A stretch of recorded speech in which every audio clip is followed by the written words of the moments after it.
guys, welcome back ulit sa aking YouTube channel. Ngayon ay check natin tong na-swap natin sa rim set. Na-swap ko to sa 26er na rim set taga Pasig. Noong una okay siya, ngayon parang check natin siya. Pagka sinaksak niya siya ay laging nagbo-blue. Naglulos na pati. Kaya kapag kasi nakasaksak nyo, naka-blue siya. Naka-blue siya lagi. Ang blue kasi ibig sabihin full charge.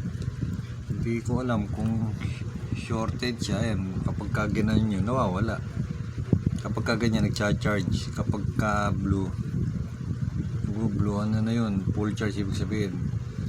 Kaya tingin ko grounded siya. Kaya hindi siya nag-charge kapag ganyan, pero may pumapasok na kuryente. Check lang natin, buksan natin kung makukuha sa hinang o maluwag ito, o maglabas na lang tayo rito ng ire-recta natin to. Sige, buksan natin.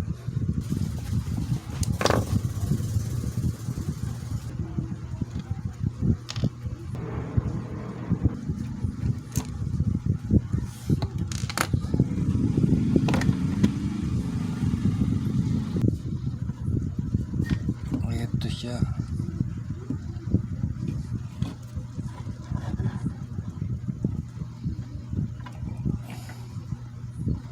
Alamin natin kung anong ba mag-save niya.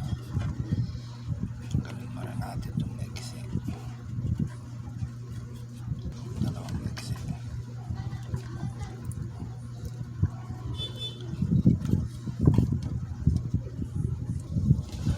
Guys, titignan natin dito kung alin na yung linya niya, kung alin ang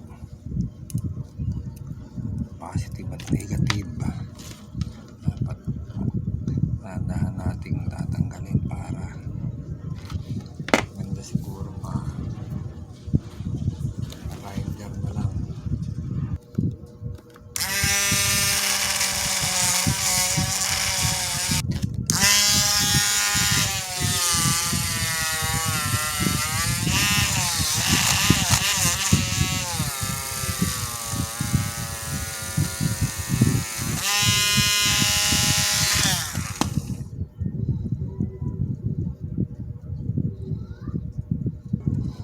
Na siya guys, bali mostly itong gitna ang positive, itong negative. Ayun, alamin naman natin ngayon, alamin natin ngayon dito kung alin yung positive at negative. Kuha tayo ng DIY na tester. And guys, balik kumuha lang tayo ng itong power supply ng ng PC. Tapos ito yung computer pan. Ayan, umiikot siya. Itong gagawin natin tester. Tingnan natin muna yung negative. Yun ang negative. Ito ang negative. Ayan, ito ang negative itong nasa baba. Dito umandar yung ating electric fan. Ayan dito. Tapos yung positive, bibigit natin sa positive. Tingnan natin. O, yun nga yung positive. Ito yung positive natin itong nasa ayun, may ilaw. Ayan ang positive natin yung nasa taas. Tapos i-disconnect na natin siya. Gagawin natin, i-re-recta na natin siya rito. Maglalabas tayo ng ano ba to, plastic ba to? Lata pala to. dito natin lalabas yung ating wire sa may likod para dito sa harap. Nagihinang na tayo. And guys, nahinang na natin siya. Nakabit na rin natin yung speaker, yung tinanggal natin kanina. Ayun, sasaksak na natin. Temporary lang muna. Positive, negative. Try lang muna natin kung siya ay ilaw. Yan siya guys, umiilaw.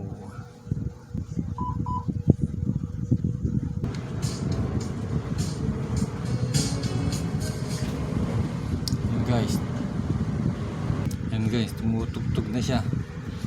Hindi na siya nagbublo ngayon.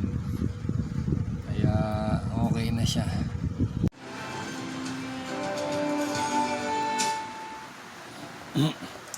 Yan siya guys, na-assemble ko na. Ito yung ano natin, yung ating cord. Okay na siya. Okay na. Naka-bluetooth siya. Kaya sige guys, okay na. Hanggang sa susunod na video ulit. And guys, update lang ngayon dito sa ating ginawang Bluetooth speaker. Bali ito kasi matitigas na. Ginawa ko siya ng alternative na switch. Kasi meron nagbigay sa akin itong switch. Ang lalambot ng switch niya. Kaya naisipan ko siyang kasi wala naman akong ibang paggagamitan. Bali kung ano yung switch na nandito, yun din ang function niya rito. Ang mukha dito, mode, plus channel plus, channel minus. Ayan, tapos ito yung yung reset switch, yung scan. Ayan, bali ganun pa rin. Ito yung mode, ito yung plus, ito yung minus, ito yung scan. Kung ano yung nandito, yun din. Bali, pinadaan ko lang din siya dito. Subukan natin pero di ko na lalagyan ng sound. Ayan siya guys. Naka Bluetooth mode natin.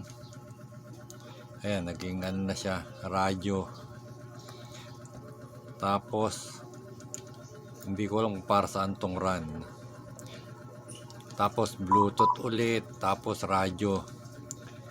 Tapos ayan yung radyo natin. Ayan yung radyo natin.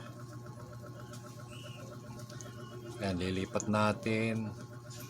Lumipat. Tapos kabila naman, ayan, lumipat din. Tapos ito, di ko napipindutin kasi mag-i-scan ulit siya. Ayan guys, in-update ko lang kayo kasi hindi ko siya magamit sa radyo. Ang tigas-tigas nito. Ayan, sige guys, hanggang sa susunod ulit. Salamat. Thank you ulit.